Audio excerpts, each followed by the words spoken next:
I'm here in Elgin, Arizona at Callaghan Vineyards with owner, winemaker, Kent Callaghan.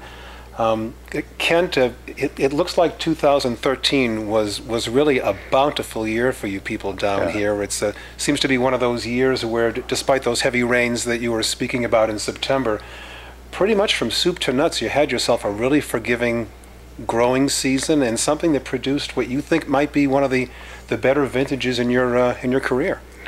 Yeah, no, it was interesting. I mean, it was started out very hot, and then we got quite a bit of rain, probably the wettest year we've seen yet. But dried up effectively. We've had nothing but 85-degree days and sun and beautiful weather for what, a month and a half or more now. So couldn't ask for a better finish. So even despite those rains, if you can give the grapes enough time and you don't have to pressure the harvest, right, they'll dry out and rebalance. Assuming you've done done well in the vineyard prior to that time, sure, yeah. And it was interesting because we did have probably the largest, well, not probably, it is the largest crop we've ever harvested. About 2.5 tons per acre on average, but it's very good. It's turned out to be great, yeah. For somebody who hasn't tried a Sonoita-based wine, and keeping in mind that the Sonoita-Elgin area is the only AVA in the state right now, what would a wine consumer expect of the wines down here? Well, in terms of the reds? Reds specifically, but sure, it even shows up in the whites, actually. They tend to be more structured, reds, tannin, and even in the whites you'll find some tannin. They're chewy, they actually drink like reds. More structured, more tannin, not fruit forward, generally speaking. It's very rare that we have fruit forward wines in Sonoita. So, tannin and structure, more old world in style. Kent, the structure that you find here in the Sonoita area, is that distinctly different, say, from the Kansas settlement area that's in Wilcox or the Verde Valley area? Yeah, I think so. I think that generically speaking, you're talking about Kansas settlement. I haven't made wine from up north, but they seem to be somewhat similar to Wilcox and Kansas settlement in this case.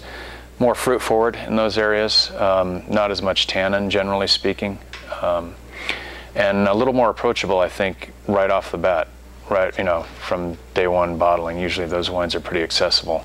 Sonoita's fruit, the stuff that we grow here and bottle here, can require time and a little bit of bottle aging to reach their peak, and then we'll stay there for quite a while. Is there something in particular that's responsible for the deeper structured texture here, the tannins, whether it be soils, something else in the... It's a combination, I think, yeah. Altitude, I think wherever we're roughly right around 5,000 feet, but also the soil type here. Probably the heaviest bicarbonate load that I'm aware of in Arizona in the soil, a lot of calcium, and then also this iron-rich, the ferruginous soil that we've got here, iron-rich stuff. Anywhere you find that, anywhere in the world, you find big, burly reds, particularly, that need aging. Kent, with the heavy bicarb load that you have on the soils here, you were mentioning that you need to acidify the soils. What would happen if you didn't acidify the soils? Well, actually, what tends to happen is vines start declining because they can't pick up the nutrients they need from the soil. So the grapes start to suffer? Well, the vines start to die, actually, what typically happens, yeah. So at what point do you acidify the soil? Well, hopefully you're doing it right off the bat, subsequently, or as soon as you plant, you're starting to acidify to some extent. Just, if nothing else, just to balance what's going in through the irrigation water, which is also loaded with bicarbonate. Okay. We were talking a little bit earlier about Tannat, which I think is probably a grape and a wine that most people have not tasted. It seems like there could be a real potential for success here in terms of the grape and the quality. Tell me a little bit about it, and we'll actually taste it in a few minutes. Well, it's from southwestern France, a region called Moderon in southwestern France. It's not very well known, but was a couple centuries ago one of the more famous regions of France, apparently.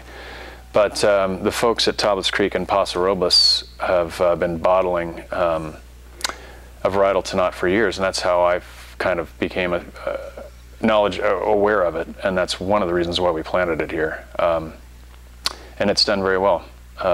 Tends to produce well, very tannic variety, and retains nice acidity even in warm climates. So, and great color, age-worthy, obviously.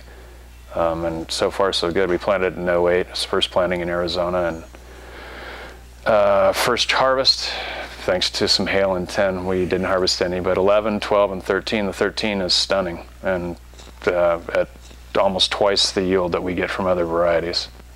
Is this a wine that tends to do better as a single varietal versus going into a blend? It's an interesting point. I blended it, the 2011 Padres for us, very tiny crop across the, in fact, almost no crop, but one of the best wines I think I've ever made.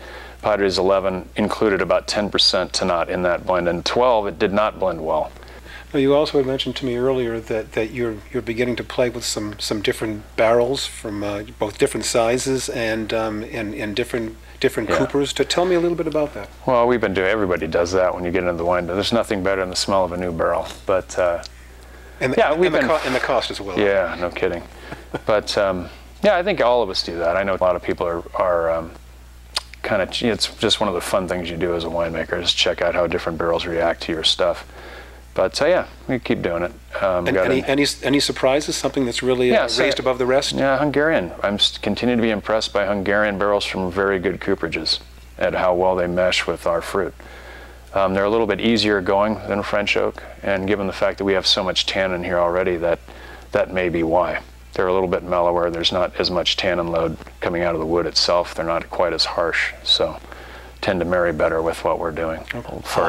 You know, if I asked you to say choose 2 or 3 changes that you've made in the last 20 years that you think have been really impactful, things that you've learned to assist and improve winemaking, what would you say? Planting better varieties for the area over time, experience in that regard, and then just basically learning to relax a little bit.